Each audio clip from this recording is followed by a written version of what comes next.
itu adalah hidup yang dikuasai oleh Roh Kudus.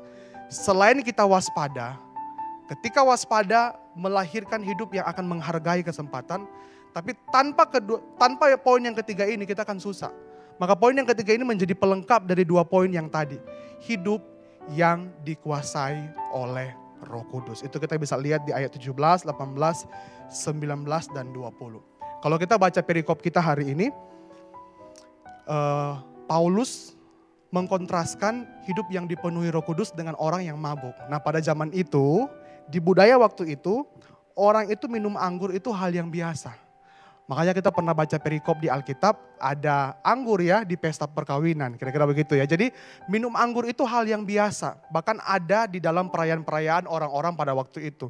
Tetapi yang ditegur oleh Paulus bukan karena minum anggurnya, tetapi karena berlebihan. Dan karena berlebihan itu mereka membuang-buang kesempatan mereka untuk hidup. Akhirnya karena mabuk, mereka yang semestinya harus dipanggil jadi berkat, tapi akhirnya dikuasai oleh hawa nafsu.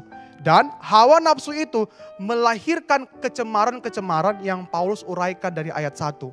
Kata-kata kotor, percabulan, dan lain sebagainya. Ya iya dong, karena kalau orang udah mabuk, dikuasai oleh kemabukan, pasti akan menguasai kita bukan lagi Tuhan, bukan lagi Roh Kudus, tapi kita punya hawa nafsu. Dan Paulus tegur, mestinya kamu jangan begitu.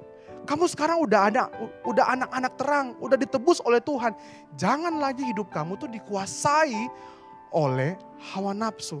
Mestinya sebagai anak-anak Tuhan, hidup kita itu dikuasai oleh Roh Kudus. Waktu kita dikuasai oleh Roh Kudus akan menuntun kita. Untuk apa? Untuk tahu bagaimana hidup yang bijaksana. Maka pertanyaan paling simpel di pagi hari ini adalah, hidup kita hari ini dikuasai oleh apa? Dikuasai oleh hawa nafsu, kita mungkin gak mabuk.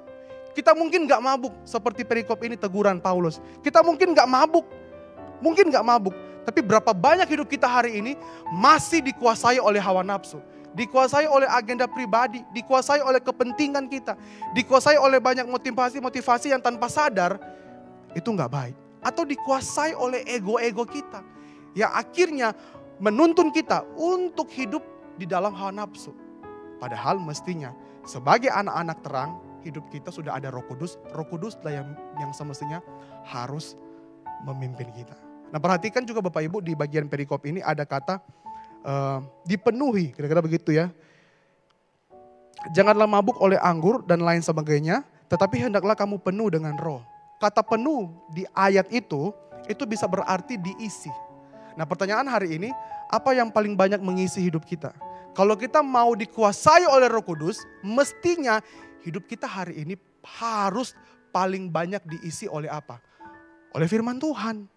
Saat teduh, saya gak pernah tahu apakah Bapak Ibu sebagai orang Kristen, bahkan orang yang yakin nih kalau aku mati pasti ke surga. Apakah kita rajin saat teduh, punya waktu baca Alkitab di rumah, punya waktu berdoa atau enggak? Atau jangan-jangan kita hanya di mulut aja, cinta Tuhan, yakin nih kalau mati sebentar pasti ke surga. Tapi pertanyaannya kita baca renungan enggak? Punya waktu saat teduh enggak dengan Tuhan? Bagaimana mungkin orang yang cinta Tuhan, tapi enggak saat teduh? Dan bagaimana mungkin hidup kita mau dikuasai oleh Roh Kudus, oleh firman Tuhan, tapi hidup kita bukan dipenuhi, bukan diisi oleh firman Tuhan, tapi diisi oleh banyak hal, bahkan celakanya diisi oleh pandangan-pandangan dunia, worldview, yang akhirnya membuat kita kabur. Maka Bapak Ibu kita harus dipenuhi, diisi oleh Roh Kudus supaya nantinya hidup kita akan melakukan kehendak Tuhan seperti apa yang bagian firman Tuhan tulis. Orang yang hidupnya dikuasai oleh Roh Kudus akan dituntun untuk melakukan kehendak Tuhan. Terakhir, ada kutipan dari buku John Stott, Radical Disciple ya, atau murid yang radikal. Di buku itu bilang begini prinsipnya, dari banyak prinsip ya. Karena Yesus adalah Tuhan, maka Dia punya hak untuk menuntut kita agar taat di dalam segala hal tanpa pilih-pilih. Jadi kalau orang sudah dikuasai oleh Roh Kudus, orang itu akan dituntun untuk melakukan kehendak Tuhan. Waktu dia melakukan kehendak Tuhan, jangan pilih-pilih. Jangan pilih-pilih. Karena ada banyak orang hari ini jangan-jangan hidup pilih-pilih. Melayani, taat kepada kehendak Tuhan, pilih-pilih. Bapak Ibu, ada satu kesaksian ya. Satu ketika saya kenal satu orang jemaat, bukan di GKI Citra ya. Jemaat yang sangat setia melayani. Sangat setia ikut Tuhan. jadi pengurus, jadi majelis, betul-betul dia orang yang melayani, dia orang yang hobi musik, dia orang yang pintar nyanyi, dia main musik.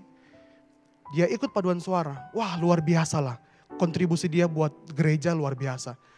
Tapi satu ketika, si jemaat ini marah-marah, enggak terima, kecewanya minta ampun.